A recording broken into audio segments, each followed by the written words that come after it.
Duncan in for John Dickerson. President Joe Biden appears with Vice President Kamala Harris for the first time since announcing he will not run again. What the current leader and the woman hoping to succeed him are vowing to do when it comes to the cost of prescription drugs and how those policies would impact Americans. Former President Donald Trump holds a news conference in New Jersey. We have a team on the ground following his recent lines of attack. Plus, it has been 3 years since a chaotic withdrawal from Afghanistan. Our Margaret Brennan tells us what terror threats have grown since that time. And federal charges in the death of Friends actor Matthew Perry. The indictments include a personal assistant and 2 doctors. We'll have the new evidence from prosecutors. The Daily Report starts right now.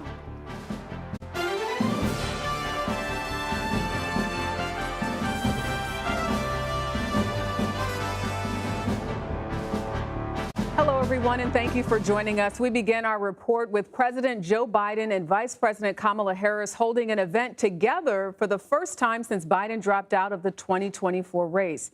They announced a deal to lower the cost of popular Medicare drugs. Working to lower health care costs has been a landmark issue for the Biden-Harris administration, and one President Biden says he has been working on for decades. I've been waiting for this moment for a long, long time. First time I sponsored a bill to let Medicare negotiate the price of drugs was in 1973 as a freshman senator with a guy named Frank Church from the state of Idaho. Folks, I have an incredible partner. The progress we've made, she's going to make one hell of a president. The appearance was not an official campaign event for Harris, but Biden did use the moment to attack her opponent, Donald Trump, and Republicans in Congress who did not support the bill that made lowering drug costs possible. Later in the day, Trump hit back, calling out the current administration for what he considers a lack of action on the economy. Harris has just declared that tackling inflation will be a day one priority for her. It's going to be day one. But day one, really, for Kamala was 3.5 years ago. Where has she been? And why hasn't she done it? Why hasn't she done it? CBS News political reporter Zach Hudak joins me now. Zach, great to have you on the program. Trump has used this attack a few times now, claiming Harris has had the past 3 years plus, he says, to implement all of these plans that she's discussing on the campaign trail. Is this effective? Jerika, I think that almost any attack that Republicans make on this administration regarding the economy or regarding economic plans is typically effective. That's what we hear time after time from voters. That is their top issue, is the price of things they have to buy. That being said, I think it's a tough argument for them to pin this on Harris because she has a pretty clear response, which is that I was working on all of these things in the background. And I was not president at the time. Joe Biden was president at the time. And now I'm running to be president to implement all the things that I was working on in the background and now learned. So I don't think it's particularly effective to attach her to Biden on it, but it is effective to make broader criticisms of this administration's handling of the economy. Yeah, he had a lot to say about the economy, even saying that this is something we won't be able to come back from if he is not elected as president. I want to turn, though, to how you think Harris can strike a balance between taking credit for the popular policy of the Biden administration and taking a step back from some of the issues that voters have actually criticized her for. You know, Jerika, it's a really interesting tension that this White House and campaign have to reckon with, and that's that Joe Biden and his allies think that he did a very selfless thing by stepping aside, and they feel that that helps solidify his legacy. They still care tremendously about his legacy and want to give him credit for all the legislative victories that he's had. At the same time, they need to find a way to give some of that credit to his VP, to Harris, to show that she has had some role in all of those things. What's particularly interesting, though, is that as they try to kind of double dip and give credit to both of them, we have the issue you and I were just talking about. There are some negative aspects in the eyes of Americans about this administration. So in order to give credit to Harris for the good from the Biden administration, they almost have to give a little bit of the credit for the bad. Yeah, and no administration is perfect. But what do you make of President Biden's attack at Trump today or Thursday? You know, do you expect that we'll see him take on more of a harsher tone now that Biden himself is not running a campaign? Drake, I think we will see him at least attempt to, because he is in a unique position where He has the authority to speak as the president, but he's not running for anything. Typically, when you as a candidate go very harsh against your opponent, that actually damages you a little bit in the process. He doesn't need to worry about that. That all being said, Joe Biden has never been known to deliver clean hits when he attacks someone. He has a reputation as being sort of a nice guy with other politicians. Yeah. So I don't know that he would be that effective, although he's certainly going to try to amp up the attacks on Trump. Yeah, and it was interesting to hear him talk more about the Project 2025, so I'm sure we'll hear more about that. Zach Hudek, thank you for joining us. Thank you, Drika. Both candidates for vice president have now agreed to debate right here on CBS News October 1st, so you got to stay tuned for that. Ohio Senator J.D. Vance posted on social media Thursday that he accepted our invitation. Minnesota Governor Tim Walz accepted Wednesday. As of now, it will be the first time the two debate each other on stage.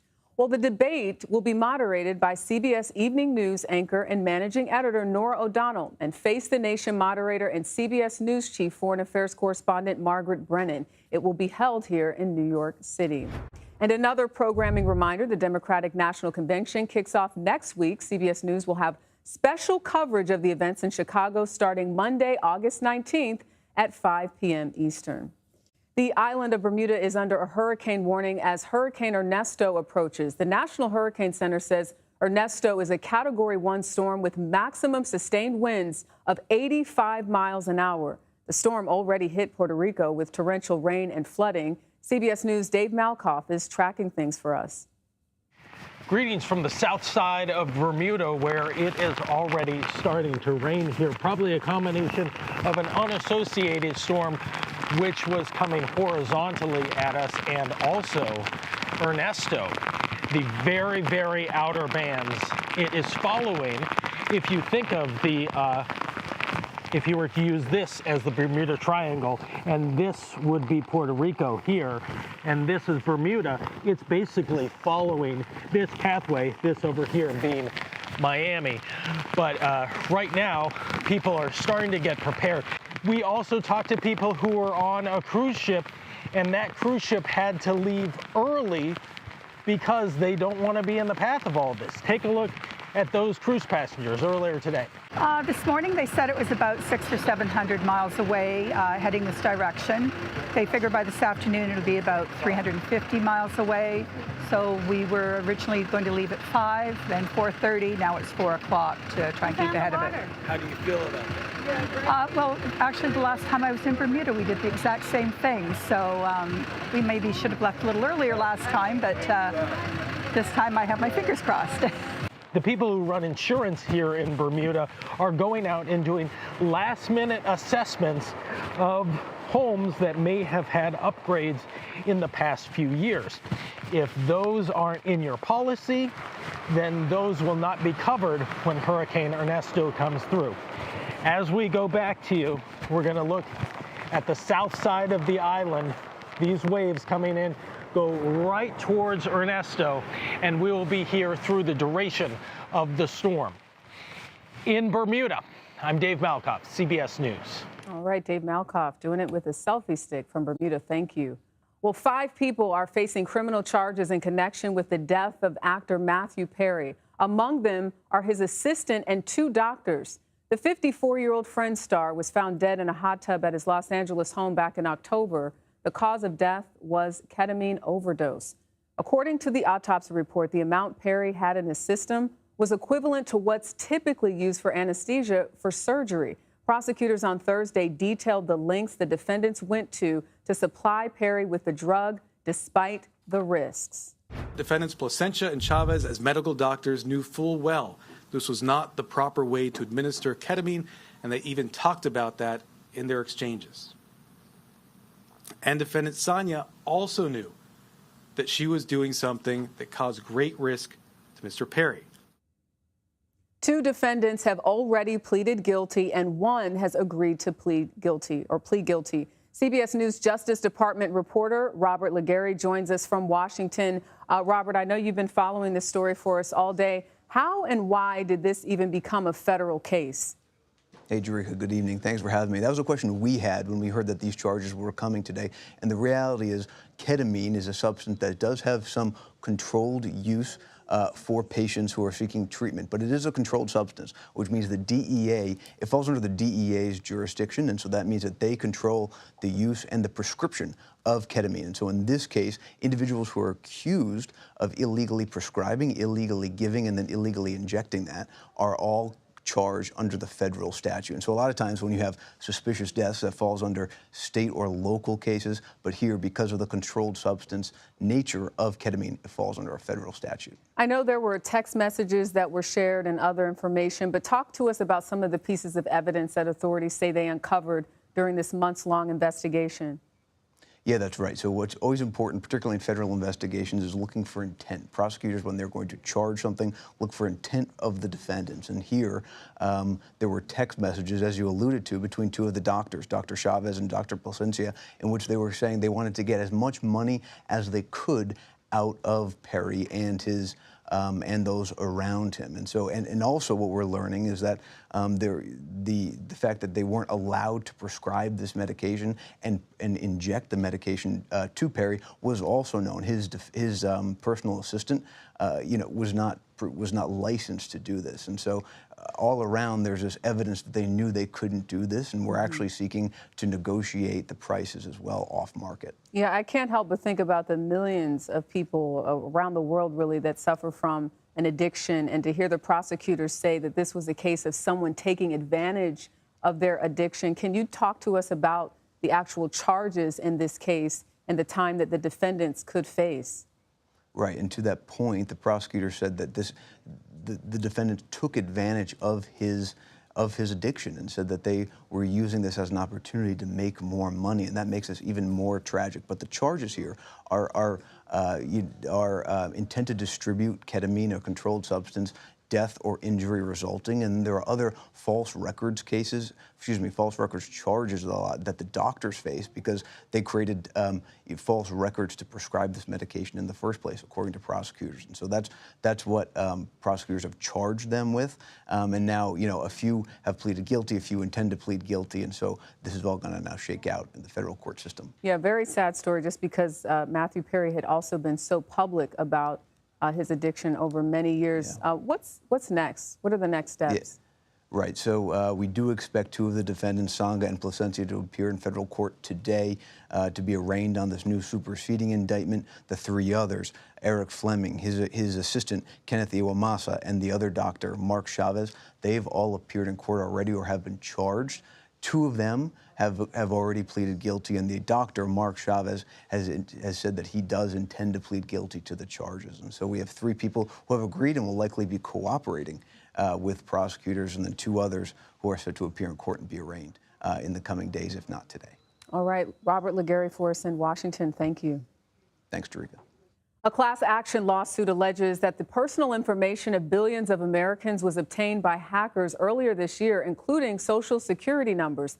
The lawsuit was filed by a California resident earlier this month. It claims a group known as USDOD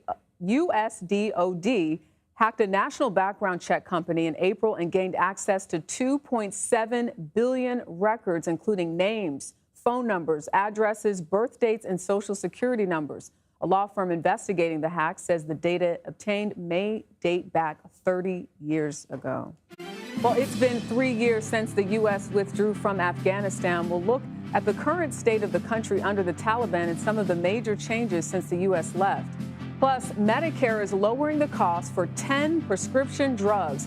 We'll look at who this will benefit and how long they'll have to wait before seeing those savings kick in. Stay with us. You're streaming The Daily Report.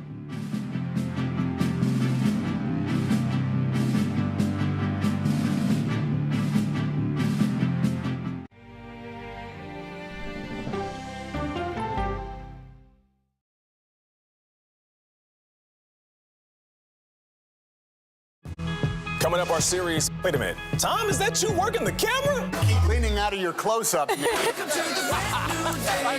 Your morning routine just got better. CBS Mornings, weekdays at 7.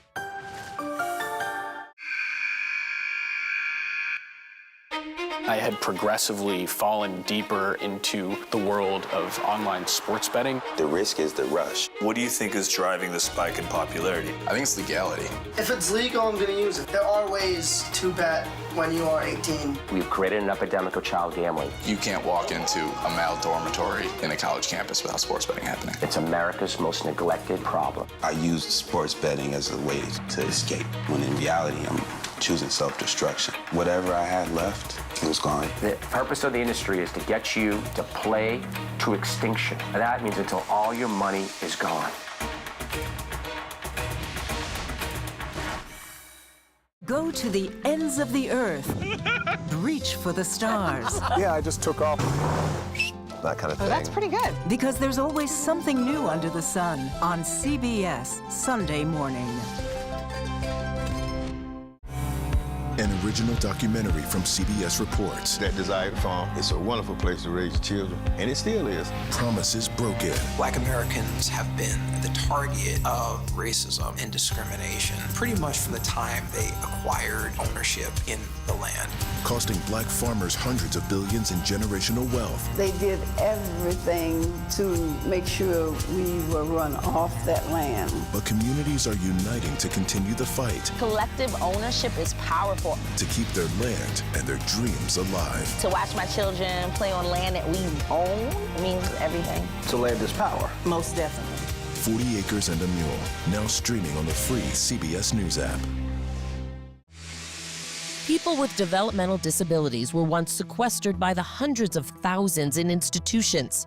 Many of our fellow citizens are suffering tremendously because lack of attention, lack of imagination, lack of adequate manpower.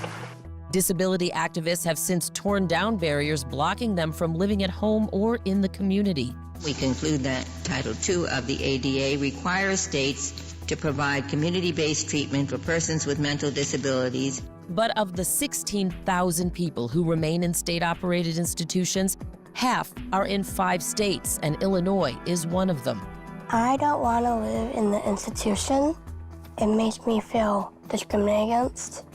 Do you think there are people living in institutions in Illinois that don't need to be living there? Yeah, because they're proving it as soon as they get out.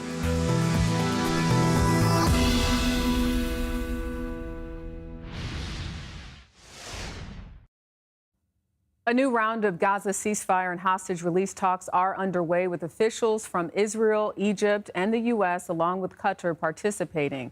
Hamas leaders declined to attend the negotiations, which will continue into Friday. CBS News foreign correspondent Raymond Asensio has the latest from Tel Aviv. Andrika, good evening. Ceasefire talks in Qatar have concluded today, but there will be a day 2. They are not over yet. Today, White House spokesperson John Kirby said talks were, quote, a promising start and centered on the implementation and the execution and not so much the framework or the basics of a deal. He also said both sides saw the text and did make amendments. Now, in those talks were representatives of the United States, Israel, Egypt, and Qatar. Hamas, though we know, is not physically present, but the mediators, Egypt and Qatar, are sharing what is being talked about with Hamas representatives in Doha. Meanwhile, here in Israel, we went to a march called the Last Chance March outside the Defense Ministry. Families and supporters of hostages coincided tonight's protest with ceasefire talks going on in the hopes of pressuring the government into some kind of deal. Now, the cousin of one of the hostages told me she blamed Prime Minister Benjamin Netanyahu for prolonging the war in Gaza, specifically for his own political survival, and that is a criticism shared by many, many people here. And now we look ahead to day 2 and the continuation of those ceasefire talks in Qatar. Drika. All right, Raymond Asensio in Tel Aviv, thank you. It's been 3 years since the Taliban seized control of Afghanistan, and at a Bagram air base, once the center of America's war to unseat the Taliban and topple al-Qaeda, the Taliban held a parade showcasing abandoned U.S. and NATO military hardware. For more, Margaret Brennan joins us now, and CBS News chief foreign affairs correspondent and moderator of Face the Nation. Margaret, before we get started, I want to play some of the sound from your interview with former CENTCOM Commander Frank McKenzie just this Sunday on Face the Nation. Obviously, you know that he used to command U.S. forces in the Middle East. Let's take a listen.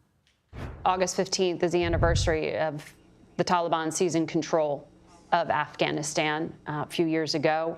I wonder what you think about U.S. security currently? Well, I think about it a lot, Margaret, and 3 years on, our ability to see inside Afghanistan is quite limited.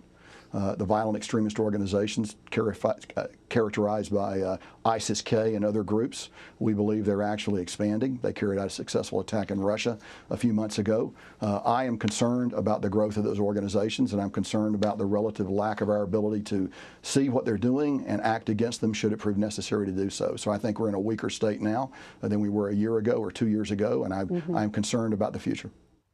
So, Margaret, if you could just help explain to our viewers what has transpired in these last 3 years and why this grim assessment from General McKenzie.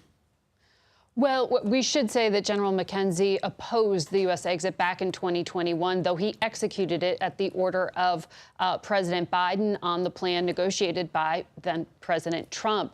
But one of the main reasons is exactly what he's detailing there. The United States has lost much of its intelligence collection ability because it no longer has the physical presence diplomatically or through, actual military bases and intelligence presence on the ground. They haven't been able to replicate that. And since that time, we have seen ISIS-K really emanate out of Afghanistan, becoming really a global terror threat.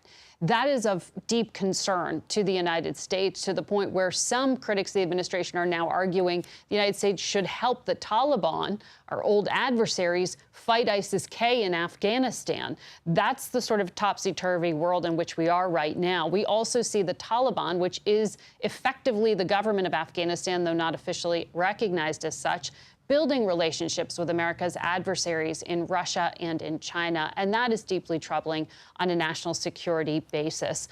Much of the work that was done over the 2 decades of U.S. involvement has also been erased on the social and political front, Jerika. And that is also tough for a lot of American service people, but also the diplomats and aid workers who put in so many years to try to shore up things, including women. Yeah, so much money spent, so many lives lost. As you know, that this month, August 30th, will mark 3 years since the last U.S. service members officially left Afghanistan. Over the United States, 2 decades war, the longest American war in history. There were countless Afghan citizens that assisted the U.S. military. Some of them were able to leave the country, but there are others that are still stuck in limbo.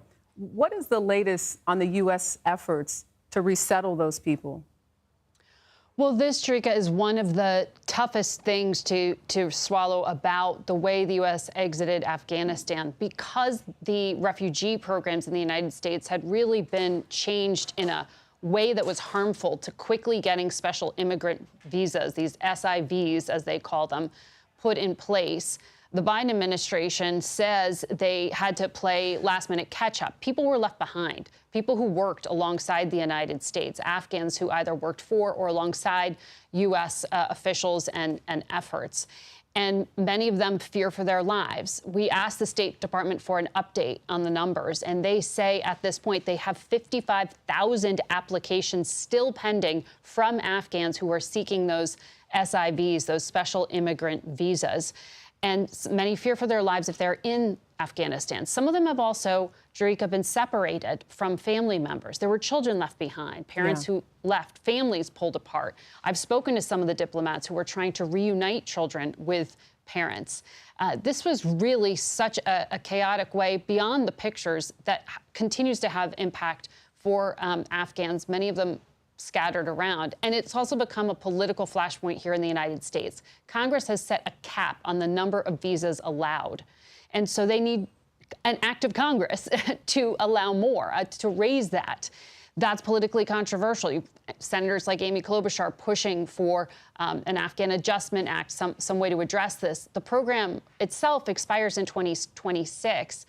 And Donald Trump, who very well may win the presidency and take office in January, could put in place what he has promised as a ban on all refugees. I asked J.D. Vance, the senator who's running as a possible vice president, whether they'd apply that ban to Afghans, some of whom fought alongside Americans. And he kind of split the difference, saying both some should get help, but maybe they shouldn't come here and they have to be properly vetted. So it's not clear what will happen to all of them. And if the Biden administration can get all 55,000 out of Afghanistan in the next 5 months. Yeah, that's a lot of people. And we know that conditions for women in particular have changed drastically since the U.S. pulled out. But I want to turn to another topic that we're constantly talking about, and this is the threat that Israel is facing, not just with Hamas, but also Iran. You know that there have been talks and constant negotiations. Do you think that the diplomacy so far that you're seeing is succeeding in sort of stalling a potential much larger attack than we've seen thus far?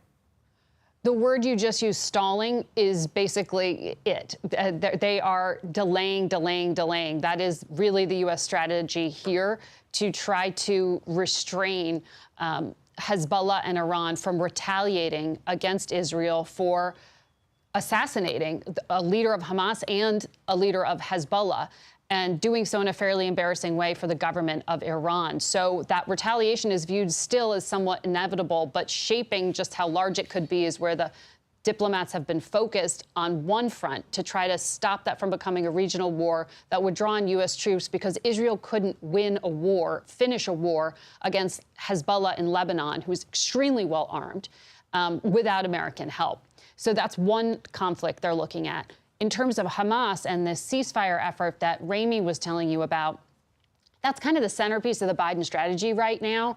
And so American diplomats have essentially bought time. The talks are happening today, tomorrow. They may spill into the weekend. And during that time, my sources say they do not expect Iran to carry out an attack. But once we get into the weekend, it is not clear. Hezbollah may go it alone from the north. They could do so in coordination from the east with Iran. That remains to be seen. But there is a very big effort on the part of the Biden administration to bring forward a ceasefire and hostage release sometime in the next 2 weeks. Yeah, and we know you'll be following that for us and covering it all. Make sure you tune in to Face the Nation. Margaret Brennan, thank you so much for your time. Thank you. The race to control the House of Representatives is heating up from coast to coast. We'll discuss what's happening in New York and California and why these races should matter to you. You're streaming The Daily Report.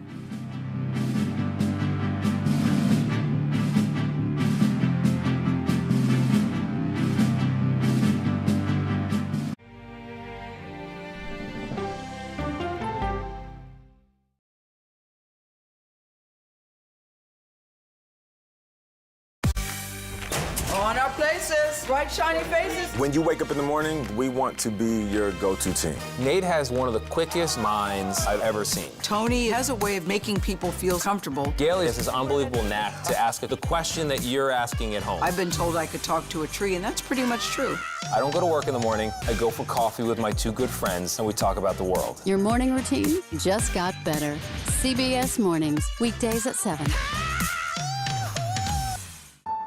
It didn't seem like anything could happen, because nothing ever happens in East Palestine, but it did. Authorities released toxic fumes from 5 derailed train cars. Resident, please evacuate. Acute bronchitis due to chemical fumes. Did you ever have these problems before the derailment? No, ma'am. This neighborhood's not safe no more. We can assure the community that there's not vinyl chloride entering their communities. Then why are there so many people feeling these various symptoms of bloody noses or difficulty breathing or bronchitis? That's a hard question to answer. We're talking about one of the most blatant releases of a mixture of some of the most toxic chemicals that we've seen in America. I feel like now I have a duty to warn other communities. If my daughter has to watch me die of cancer, at least it saves someone else.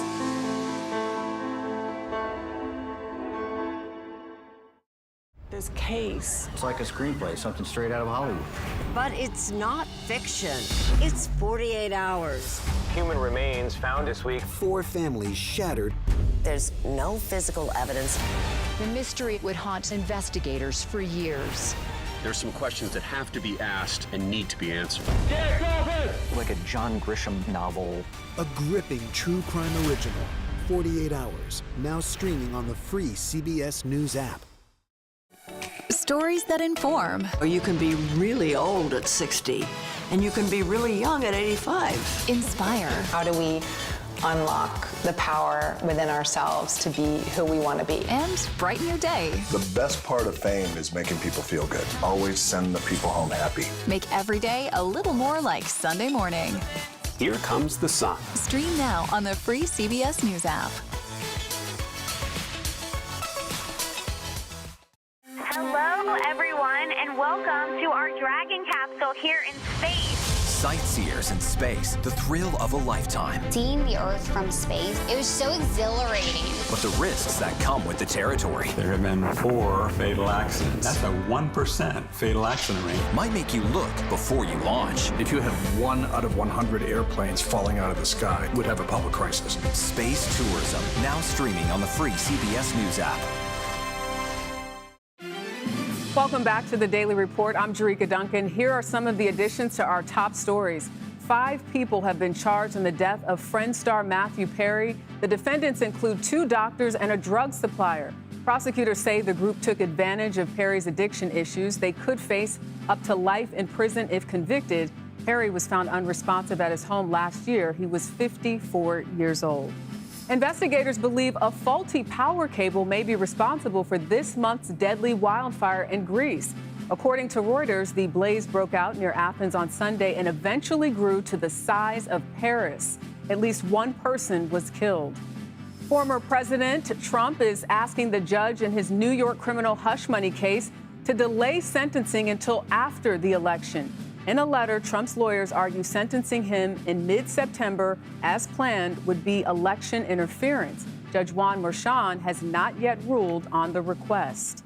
The Biden administration on Thursday announced lower costs for 10 prescription drugs following the first ever round of price negotiations between Medicare and pharmaceutical companies. That includes blood clot medication, Eliquis. I practiced that really hard, I promise, which would go down 56%. Heart disease treatment Xarelto will see a 62% reduction in costs, and the price of diabetes drug Jardiance will drop 66%. These prices won't take effect, though, until 2026. Earlier, President Biden called it a win for consumers.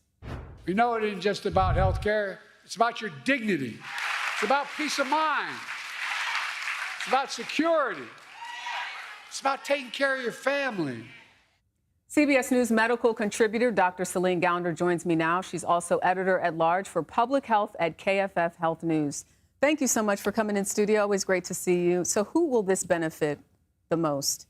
The estimated 9 million people who are on Medicare and who are taking at least one of these 10 medications will, of course, be the ones to benefit most. They will see likely decreased out-of-pocket costs related to taking these medications starting in 2026. So still have to wait a little while. The Biden administration said that this would save Medicare $6 billion. But people really want to know, what type of savings are we talking about overall? Because we showed the drop in the list price of like 62, 66%. But what will people see in terms of big savings with this plan? So in terms of individual consumers who are, on Medicare, who are taking some of these medications, it is going to depend on how either Medicare or the Medicare Advantage plans in particular structure their plans for 2026. So, as with private insurance, you have the insurance company that covers most of the cost of the medication, but then you have some percentage that's your copay or co-insurance. So it'll depend a little bit on how they determine that split. So obviously everyone is not on Medicare. Does this have any impact for those people? Well, now that these prices are publicly available, that will give what are called PBMs, pharmacy benefit managers. Okay. They're these middlemen that sit between the insurance companies and the pharmaceutical companies. They are the ones that negotiate the prices. And this now arms them with that information, and they can be more aggressive using that information, negotiating their prices for commercial or private insurance beneficiaries. So likely you would see a drop in prices overall. In terms of what this means for the future, because to hear 10 drugs that are, you see them on the commercials all the time. We were seeing them during the break, or I was seeing them during the break. But in all seriousness, what does this mean for other drugs that people need? Assuming this policy continues under the Inflation Reduction Act, President Biden has called for 500 drugs to be negotiated under Medicare over the next decade. So assuming this continues, this is really just those first 10 medications are really just a start. Okay, well, we'll see what happens because this is a presidential year, so a lot could change. A lot could change. All right, but that's the news for today. Dr. Celine Gounder, thank you.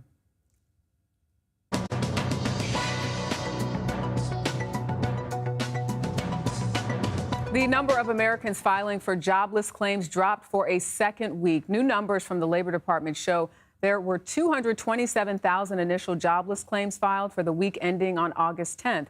That's down from 234,000 the week prior. Recurring claims also dropped to 1.86 million in the last period. Meanwhile, U.S. retail sales increased by 1% in July. That's according to a Commerce Department report released on Thursday.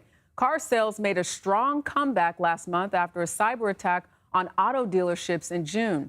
Electronics and appliances also posted significant gains. Republicans have held firm control of the U.S. House since the 2022 midterm election, but the tide may soon be turning this November. Down-ballot elections in two prominent blue states, New York and California, could see seats on both parties flip. One of those heated races is in New York's 18th district, where Republicans are looking to turn that region red for the first time since 1983. CBS News congressional correspondent Scott McFarland joins us now for more on what is at stake. Scott, great to see you in D.C. Let's start off, though, with the New York race. Tell us about the candidates there and some of the issues that you're focusing on this November, or that they're focusing on this November. It's a focal point, and let me unpack some of the many pieces of news that began the night here in Washington. The National Republican Congressional Committee, the campaign arm of House Republicans, had a meeting tonight with its chairman to talk about the home stretch to this election, the balance of power in the U.S. House, and what could be a shifting political tide because of the change at the top of the ticket. And both parties, campaign arms, Republicans and Democrats, according to our latest CBS News reporting, have now set up field offices, people on the ground in California and New York. Forget those other maps. For control of the U.S. House, those are the battleground states with about a half dozen competitive races in each one. One of the epicenter races is New York's 18th district, where it's an incumbent named Pat Ryan, a Democrat who won a special election 2 years ago this week, running against a former New York police officer named Allison Esposito. She's the Republican. Many of the same issues we've heard about nationwide, talking about the border and inflation. But in that district, and with the history of this campaign, they're also talking about women's reproductive rights. Take a listen to both candidates on that issue, speaking with CBS News.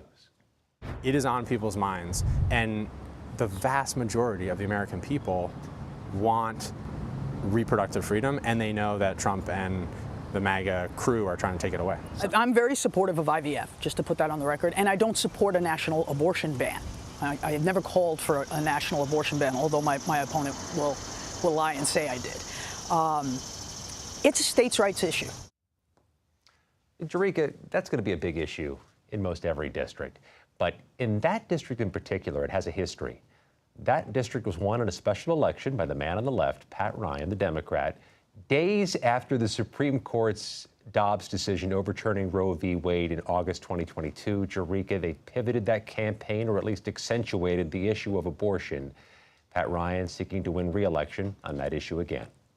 Yeah, very important, I think, because as you said, these are races that could change the power structure within the House. In California, you sort of hinted on this, but talk about some of the notable races that you're following there.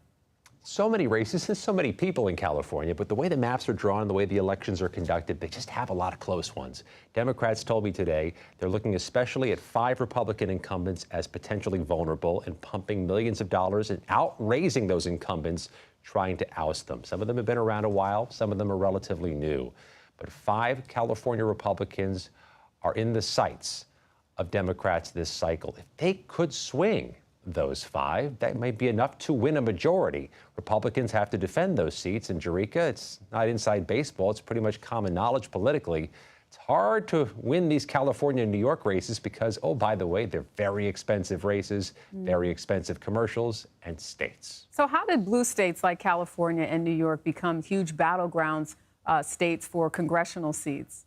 It's a little peculiar, isn't it? Because it's not those same states we keep hearing about. It's not Michigan, Wisconsin, Pennsylvania. New York had a court ruling a few years ago that had a judge redraw the lines and did it in a peculiar way that just made for some very competitive seats that wouldn't have otherwise been competitive. They've slightly altered those lines again, but you've got Republicans in areas Joe Biden won in 2020. California has Republicans in areas Joe Biden won in 2020. That's what Democrats circle on their maps, and that's where they focus their money. They are outraising Republicans, and Jerika, they started doing so even before President Biden stood down from the race. Wow. So I know that you have some new reporting. I want to switch gears on this. It's always amazing how you're able to keep things in focus with the Justice Department's January 6th prosecutions, but there is information that you learned today. Yeah, and it's important to be mindful of this. This remains the largest prosecution in U.S. history, and it keeps on churning even during the campaign. A couple milestones are nearly reached, Jerika. 1,500 total defendants. 900 have pleaded guilty. 1,500 people. It's like the graduating class of a not-so-small college. Right. 900 people, the graduating class of a huge high school. I mean, these are lots of people. All these cases, Jerika, funneling through one courthouse. The one here in Washington, D.C., and let me add this footnote. There are trials still scheduled for the week of the election and the week of Inauguration Day. It takes years. Yeah, absolutely, and so many people involved, so to be expected. Scott McFarland in Washington, we thank you for your time. Thank you. As we mentioned earlier, a hurricane warning was issued for Bermuda Thursday as Ernesto continues to build strength. Well, it could grow to a Category 3 storm before Saturday. For the very latest, here's meteorologist Mike Bettis from our partners at the Weather Channel. Hurricane Ernesto has exited the islands, now working its way through the Atlantic on its way toward Bermuda. You can see where the forecast track could take this, and that could be an approach that comes in late Friday into early Saturday. High-end Category 2 is what the forecast is right now. Hurricane warnings are in effect. You take a look at where the wave heights really increase for us here as the system comes past Bermuda, but could increase our wave heights along the East Coast and create rip current danger as well. Another thing that we're going to follow for you, storms in the forecast later on this evening and overnight across the Midwest could include Oklahoma City and Springfield up towards Chicago and Milwaukee. Some of these storms could contain 60-plus mile-per-hour winds. Then all that rain pushes its way into the Ohio Valley for Friday, but many of these places should dry out just in time for the weekend. There is a lot of heat persisting across the South. Excessive heat warnings, heat advisories in many places where the heat index is going to climb to 110 to 115, including in Little Rock on Friday. 114 is what it's going to feel like, and 109 in Dallas. And for more in-depth coverage, you can watch the Weather Channel on cable and now live on your favorite TV streaming device. All right, Mike Bettis, thank you. Artificial intelligence and misinformation remain a major threat with this election year. So how can you spot what's real and what's not? Our CBS Confirmed team has some tips. You're streaming The Daily Report.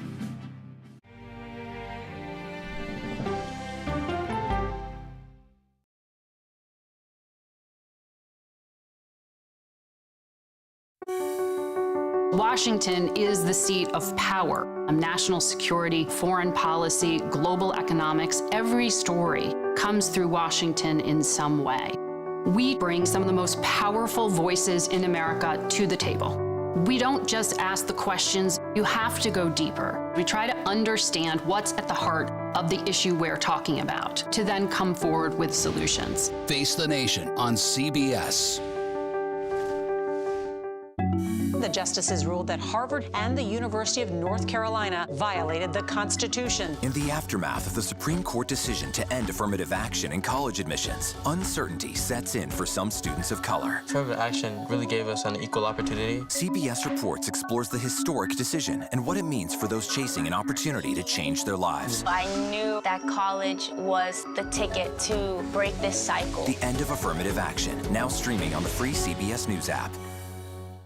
America Decides is your place for fact-based, unbiased reporting. At the White House, at the Capitol, on the campaign trail. What do you say to those in your party? Any cracks in the Republican Party? Our reporters and our anchors travel the country talking to voters like you about the issues that matter most. Immigration is really a factor right now that are going to be driving your decisions.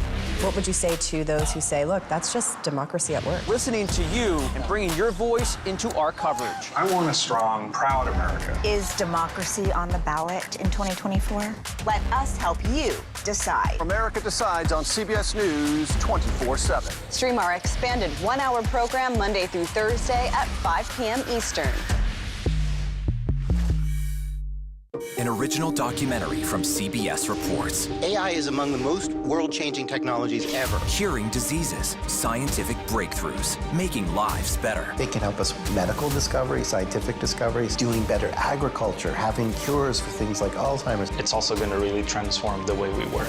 The uplifting potential of artificial intelligence is limitless. It gives you a friend, somebody to chat with 24/7 that is non-judgmental. He makes me feel loved and desired. And so are its downfalls. The problem with all this AI is that it's unpredictable and uncontrollable. The choices we make now will have lasting effects for decades, maybe even centuries. The ChatGPT revolution, now streaming on the free CBS News app.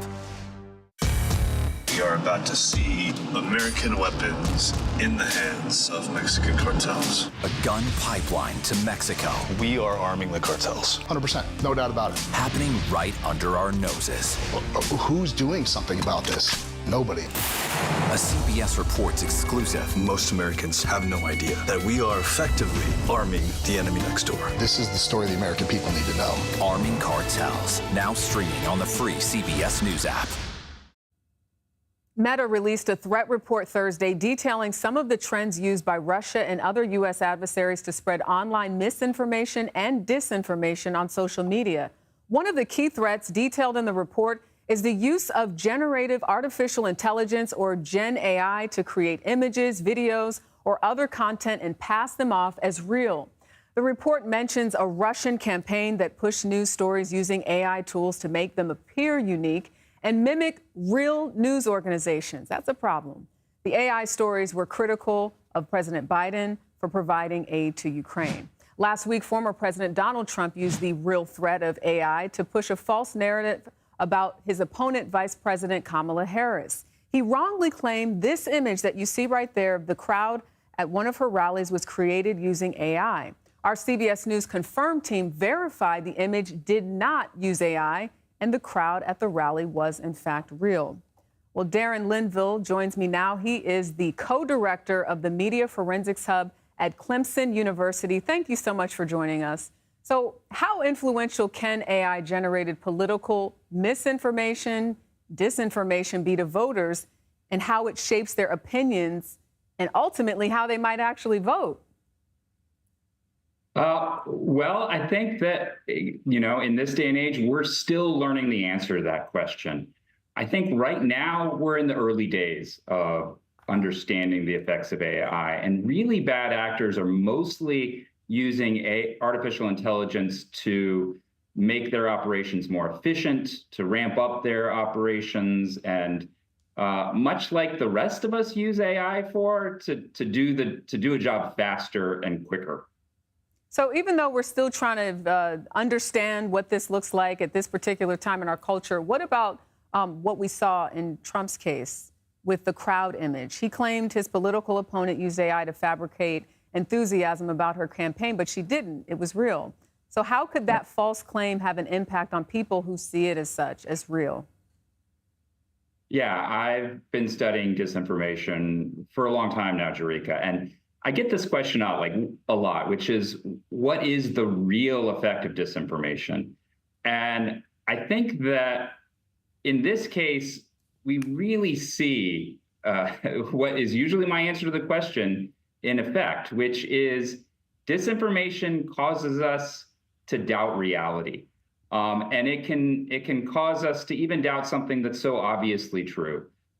We've seen bad actors around the world use this to great effect in the past. Putin uses what researchers call the fire hose of falsehood, which is he just tells so many lies that we don't know what the truth is anymore. And so we have a tendency to doubt anything we might see. Certainly the Russian people do.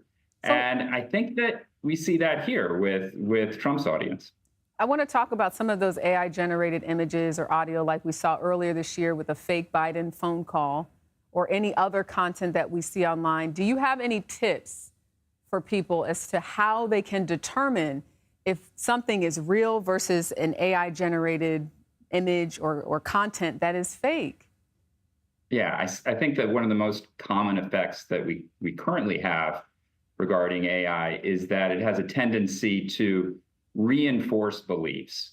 If you aren't someone who wants to believe that an AI-generated image is true, you're gonna have a little bit more doubt. You're gonna look at that image a little more skeptically. Maybe you're more likely to go and check other sources to see if it's real. But if you're someone who wants to believe that what you're hearing is true, you're liable to believe it. And that is a really difficult hurdle to overcome. So I tend to tell people that we need, in the digital world, we need to engage in it in the same way we do the real world. Right. You have to be a conscious consumer, essentially, right? Right. With just a little bit of doubt. People have a tendency to go online and turn their brain off, and and turn all the usual doubts that we have in the real world when we see something that might be fraud or something that might be false. We don't have that same skepticism in the digital world. Well, they could just rely on CBS News, okay? So you could just watch us. Absolutely. We do our best to make sure that what we're bringing you is the real deal. I actually had an incident with a fake AI-generated thing that said that I was selling a waist trainer. There it is, by Sculpt Torch, I think, or Touch, Sculpt Touch. I do not support that. So I had friends asking me, did you really sell this? Absolutely not. So I think this points to what's almost a bigger problem than AI, and that's the shallow fake. Yeah. That's not an AI-generated picture of you. That's the real you, just used in a different context. And that's just Very as big scary. of a problem as any AI image. All right, Darren Linville, thank you so much. We appreciate you. Thanks so much.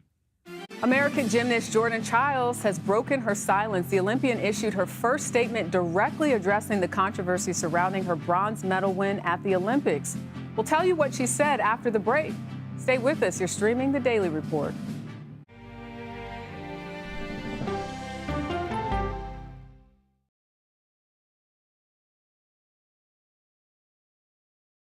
Go to the ends of the earth. Right now. We got something crazy. And reach for the stars. Here we are. Time. Yes, it's my comeback. Hey, this is pretty fun. But wait, there's more. Experience thought-provoking, I'm open to the idea of being a human being. innovative, and truly original reporting. Look through a telescope and go, wow. Because there's always something new under the sun on CBS Sunday morning. At this moment, terrorists could be plotting another attack. 9/11 triggered a counter-terrorist system that included a secret database. This person needs a closer look. A growing list of nearly 2 million people, including some Americans who say they're innocent. For 1 hour flight, I have to spend 6 hours to go and come back. CBS Reports explores the system, the people responsible for it, and those pushing for change. I'm not fighting against them. I'm fighting for them to do the right thing. The Watch List, now streaming on the free CBS News app. Don't miss true crime anytime you want, anywhere you go. With the 48 Hours podcast. Real crimes, real lives, real justice. There's some questions that have to be asked and need to be answered. Listen to 48 Hours on Apple Podcasts. An original documentary from CBS Reports. Imagine yourself in Manhattan with no police, no army, no mayor. The people of Haiti stare down poverty, corruption, natural disasters, and violence. 90% of the guns that are used by gangs in Haiti are American guns. But with an unbreakable spirit and eternal optimism. There are days where I cry, but we can't be discouraged. We still believe in Haiti. They're still able to look ahead with hope. Haiti is on the brink of transformation, a radical shift. Haitians are coming together and saying things must change. Fighting for Haiti, now streaming on the free CBS News app. Hey there, welcome to The Uplift. I thought she was a groom, and I stepped back and I went, oh, you're the queen. She's gonna be with me every instant that I'm alive. I just wanted to see if you'd go to Disneyland with me today. I look over at him and he's smiling. I'm gonna remember that the rest of my life. They told us when he was gonna be born, he was only gonna live for 30 minutes. It's really a miracle that he's with us today. The Uplift, stream now on the free CBS News app. When you wake up in the morning, we want to be your go-to team. On our places, bright, shiny faces. I don't go to work in the morning. I go for coffee with my 2 good friends, and we talk about the world. Your morning routine just got better. CBS Mornings. CBS News investigation. People looking for love, finding their life savings gone. This could happen to anybody. And sometimes losing their lives. Anything for love. Now streaming on the free CBS News app. American gymnast Jordan Childs is speaking out about the decision to strip her of the bronze medal she won at the Paris Olympics. In a social media post on X, Childs wrote, quote, "I have no words. This decision feels unjust and comes as a significant blow, not just to me, but to everyone who has championed my journey." The controversy stems from the women's floor final in Paris on August 5th. Childs initially finished 5th, but a score inquiry boosted her to 3rd and above 2 Romanian gymnasts. Romanian officials then filed a complaint arguing that the inquiry was too late. The Court of Arbitration for the sport recommended the scores be reinstated, which the International Olympic Committee did. We're cheering for you, Jordan. Well, Taylor Swift's Eras World Tour officially continued in London Thursday, a week after a foiled terror plot canceled shows in Vienna. Around 90,000 fans welcomed Swift back to the stage with a sold-out show at Wembley Stadium. Swifties without tickets normally stand outside the venue in order to at least hear the show. People couldn't do that this time due to heightened security. Well, here's a look at some of the stories that we're covering in our next hour. President Biden joins Vice President Harris on stage for the first time since dropping out of the 2024 race. What their new plan is to lower prescription drug prices could mean for everyday Americans. Plus, it's been 3 years since Americans pulled out of Afghanistan. We take a look back at what was left behind and where the region stands now. And 5 people are now facing criminal charges in the death of actor Matthew Perry. We'll explain why it became a federal case. Stay with us. You are streaming CBS News.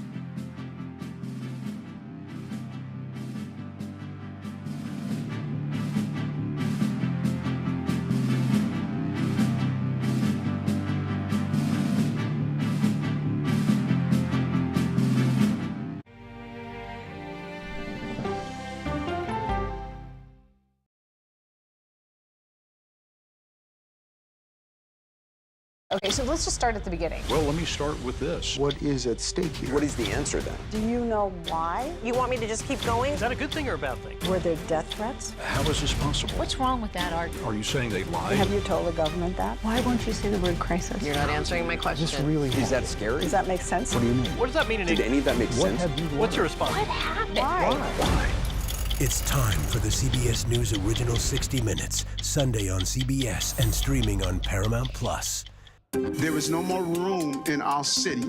New York City is receiving record numbers of migrants. Today, we're going to have more than 500 adults and children come through that door. Tensions rise as shelters reach max capacity.